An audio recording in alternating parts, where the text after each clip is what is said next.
जय भीम। आदाब, नमस्ते, सत श्री अकाल साथियों। जय भीम, जोहार। साथियों, पिछली वीडियो में मैंने कहा था कि मैं 28 जो बुद्ध भारत में पैदा हुए हैं उनकी जानकारी आप तक पहुंचाऊंगा। तो मैं ये आपके समक्ष में किताब लेकर आया हूं, 28 बुद्ध और उनके अनुयायी। ये डॉक्टर सूरजमल जी सीतम जी का लिखा हुआ है और ये हमारे शांति स्वरूप जी बौद्ध जी का प्रकाशन मंडल है। ये उनके सम्यक प्रकाशन दिल्ली पश्चिमपुरी से इनका छपाई होता है किताबों का, वहाँ से मैंने ये उपलब्ध की है किताब। तो साथियों, अच्छे बातों का समाज में प्रचार प्रसार हो, यही हमारी सद्भावना हो।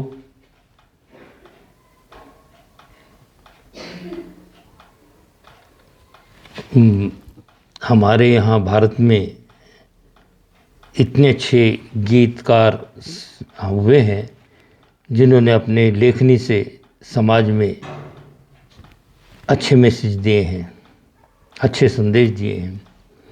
जैसे दिनकर जी थे और नीरज जी, गोपाल दास सक्सेना जी थे। इन लोगों ने अपनी लेखनी से बहुत अच्छे गीत दिए हैं। शैलेंद्र जी थे, सजन रे झूठ मत बोलो, खुदा के पास जाना है। ये मधुर गीत उन लोगों ने इस भारत को दिए हैं भाईचारा बढ़ाने के लिए।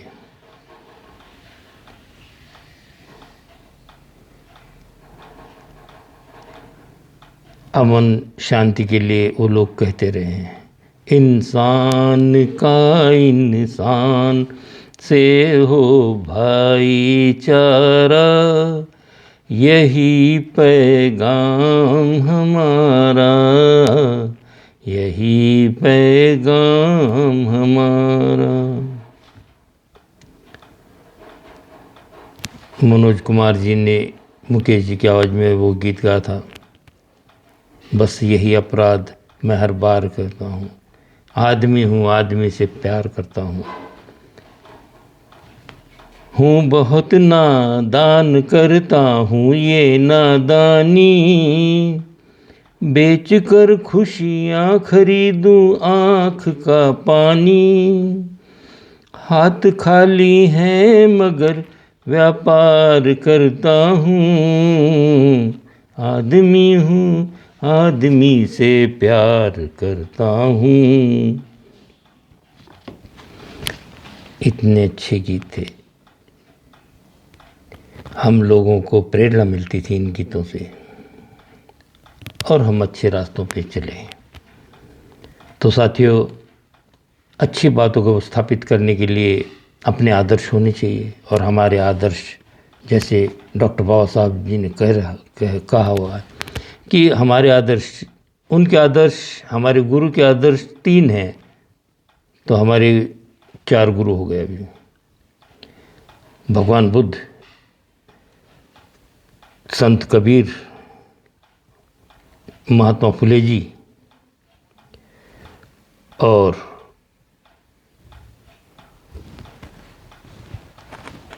बाबा साहब डॉक्टर भीमराव अंबेडकर जी। ये हमारे 4 गुरु हो गए। हमारे गुरु के 3 गुरु और हम बाबा साहब हमारे गुरु, हमारे सब कुछ हैं। उनसे हमारी प्रेरणा है।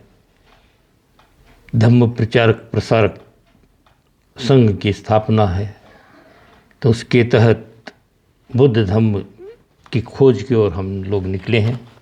देखते हैं कि रास्ते में कैसे कैसे हमें सीख मिलती है, क्या अनुभव आता है इस दिशा में बढ़ते हुए। भारत में जब हम देखते हैं तो 2 किस्म की विचारधाराएं हैं, एक अच्छी एक बुरी। बुरी सोच वो जो अन्य मानव समूह को उनके हक अधिकार से वंचित रखती हो, दूर रखती हो, उन्हें गुलाम, जानवरों से बदतर गंदगी में जीने के लिए मजबूर कर दे, नरक जैसी ज़िंदगी जीने पे मजबूर कर दे इंसान के समूह को, तो कितनी घटिया मानसिकता वाली सोच होगी।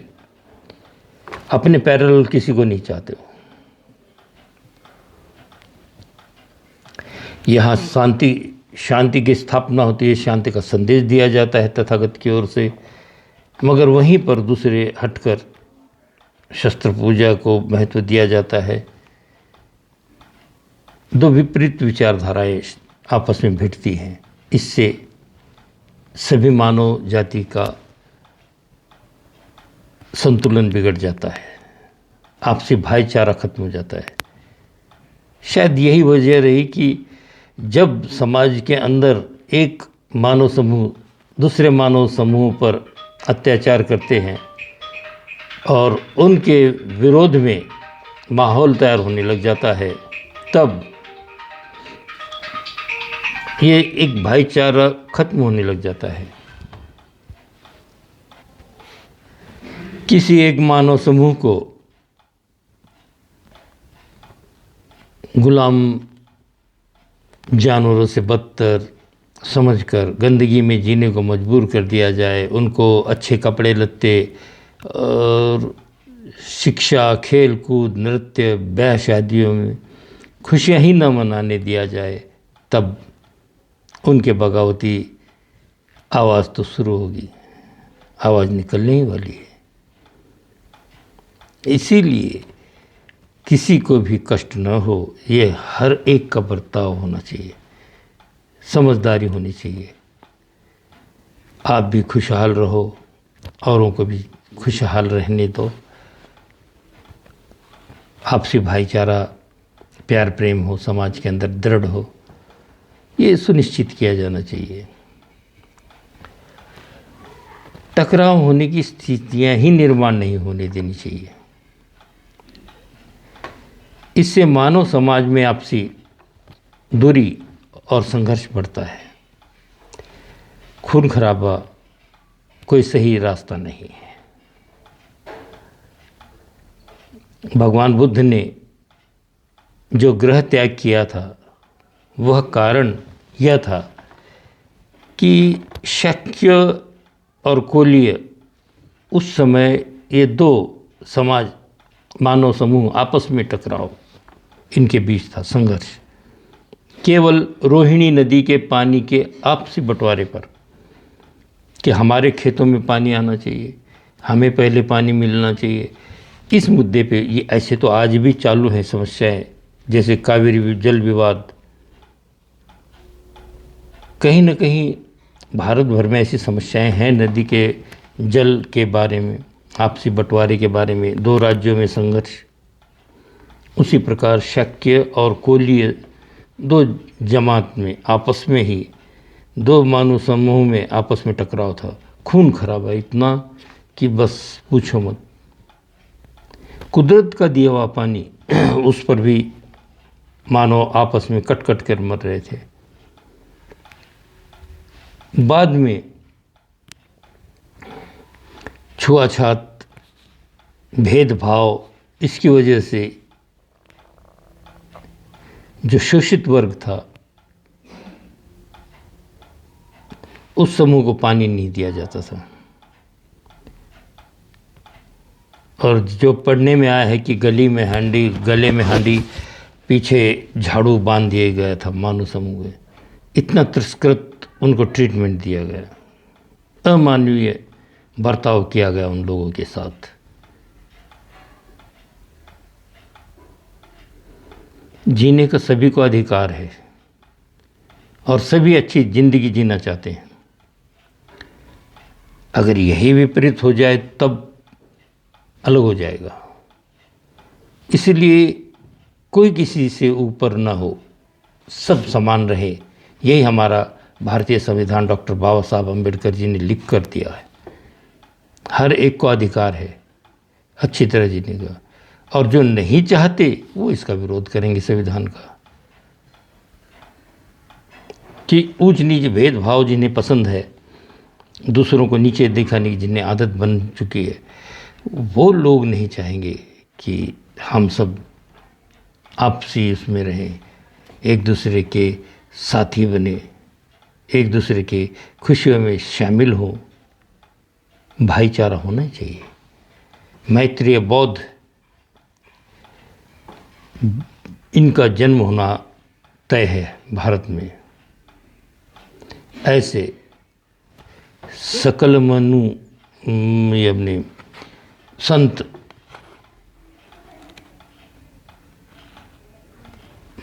जो हमारे पूर्वज हो चुके हैं, मानव हो चुके हैं, उन्होंने घोषणा की है। जो धम्म प्रचारक प्रसारक करने वाले लोग हैं, उन लोगों ने इस बात को उठाया है कि मैत्रेय बौद्ध एक भाकित जो कहते हैं कि आने वाला प्रिडिक्शन करना, मैत्रेय बौद्ध होगा। तो वो आकर मानव कल्याण की बात करने वाले हैं। आपसी टकराव, आपसी संघर्ष में भूलकर अच्छाइयों को स्थापित करना होगा इस देश के अंदर।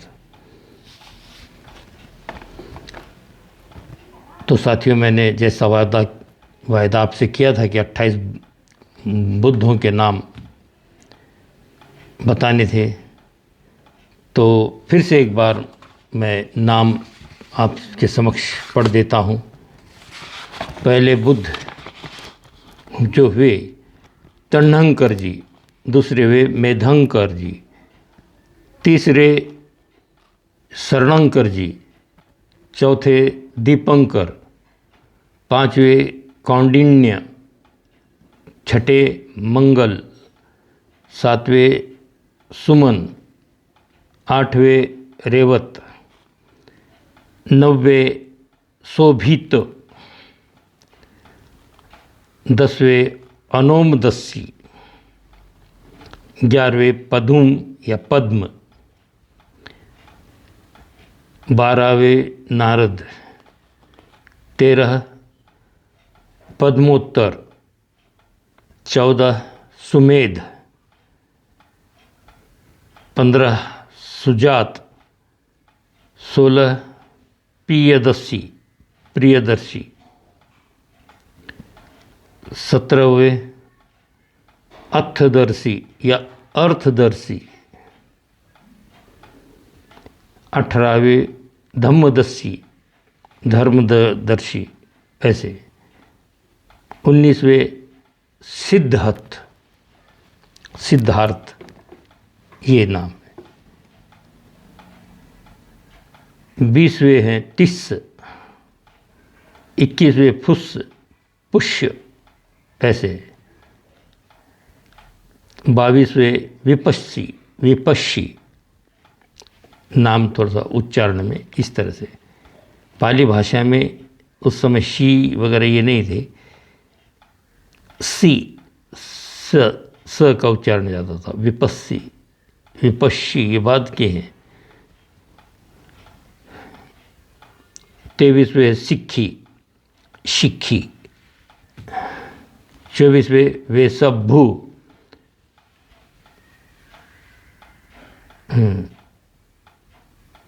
'विश्वभू, 25वें हैं